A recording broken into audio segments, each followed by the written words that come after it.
ஒரு பெண் எப்ப அவளை முழுமையானவளா நினைப்பானா ஒரு குழந்தை பெற்று எடுத்ததுக்கு அப்புறம் தான். சில பெண்களுக்கு எல்லாம் கர்ப்ப காலத்துல பிரச்சனைகள் வரும். என்னதான் பிரச்சனைகள் இருந்தாலும் அவங்களுக்கு வளைகாப்பு செஞ்சு பார்க்கணும்னு ஆசையும் ஏக்கமும் இருக்கும். வளைகாப்பு ஏன் குறிப்பா 7வது மாசம் வைக்கணும், 6 இல்ல 8வது மாசம் செய்யலாமேன்ற கேள்வி உங்களுக்கு என்னைக்காவது தோணி இருக்கா? நம்ம முன்னோர்கள் ஒன்னும் முட்டாள்கள் இல்ல, எதையும் கண்மூடித்தனமா சொல்ல.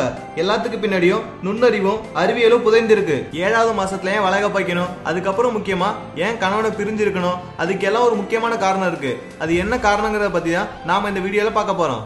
7வது மாசத்துக்கு அப்புறம் ஏன் கணவனும் மனைவி ஒன்னா இருக்க கூடாதுன்னா, ஒருவேளை திடீர்னு அவங்க உடலுறவுல ஈடுபட்டாங்கன்னா அவங்க உடம்புக்கு பெரிய ஆபத்தான். இதனால நிறைய பிரச்சனையும் வரும். அதனாலதான் வளைகாப்பு நடத்தி 2 பேரையும் பிரிச்சு வைக்கிறாங்க. 7வது மாசத்துக்கு அப்புறம் அவங்க உடலுறவுல ஈடுபட்டா கருவுல வளரும் குழந்தை திரும்பி கொள்ளும்.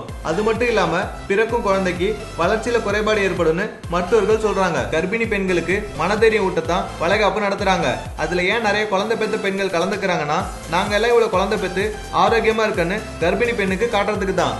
வளைகாப்புல ரொம்ப ஃபேமஸான விஷயம் என்னன்னா, பொண்ணுக்கு வளையல் போடுறதுதான். கர்ப்பிணி பெண்ணோட வளையல் சத்தம் கருவுல வளரும் குழந்தைக்கு தாலாட்டு பாடுற மாதிரி இருக்கும். அது குழந்தைக்கு பாதுகாப்பு உணர்வையும் அளிக்கும். 7வது மாசத்துல 3 மாத சுழற்சி ஸ்டார்ட் ஆகும். அந்த மாதிரி டைம்ல கர்ப்பிணி பெண்ணுக்கும் குழந்தைக்கும் ஊட்டச்சத்து ரொம்ப அவசியம். வளைகாப்பு அப்போ சொந்தக்காரங்க எல்லாம் 7 விதமான அறுசுவை உணவு செஞ்சு கொண்டு வருவாங்க.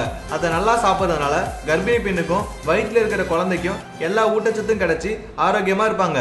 சுகப்பிரசவம் ஆகணும்னா கர்ப்பிணி பெண்ணுக்கு மனதைரியமும் உடல் ஆரோக்கியமும் இருக்கணும். அது அவங்களுக்கு வரணும்னு தான் குறிப்பா 7வது மாசத்துல வளைகாப்பு வைக்கிறாங்க. அது மட்டும் இல்லாம தாயும் வயிற்றுல வளர்ற குழந்தையும் நல்லா இருக்கதான் வளைகாப்பு நிகழ்வு நடத்தப்படுது. ஆனா இப்ப இருக்கிற பொண்ணுங்க எல்லாம் சுகப்பிரசவனாலே பயந்துக்கிறாங்க. அது எதுக்குன்னா, உடல் வேலை இல்லாத காரணத்தினால மற்றும் உடல்ல தெம்பு இல்லாதனால. அதனாலதான் எல்லா பொண்ணுங்களும் சிசேரியன் செஞ்சுக்க சம்மதம் சொல்றாங்க. இப்ப எல்லாம் சில பேர் வளைகாப்பு வைக்கணும்னு 9ஆம் மாசத்துல வைக்கிறாங்க. அப்படி வைக்கிறதுனால எந்த யூஸும் இல்ல. 7வது மாசம் வச்சாதான் குழந்தைக்கு நல்ல ஊட்டச்சத்து கிடைக்கும். அதை புரிஞ்சுக்கிட்டு இனிமேலாவது கரெக்டா 7வது மாசம் வளைகாப்பு வைங்க. இப்போவாது வளைகாப்பு ஏன் வைக்கிறாங்கன்னு தெரிஞ்சுக்கிட்டீங்களா?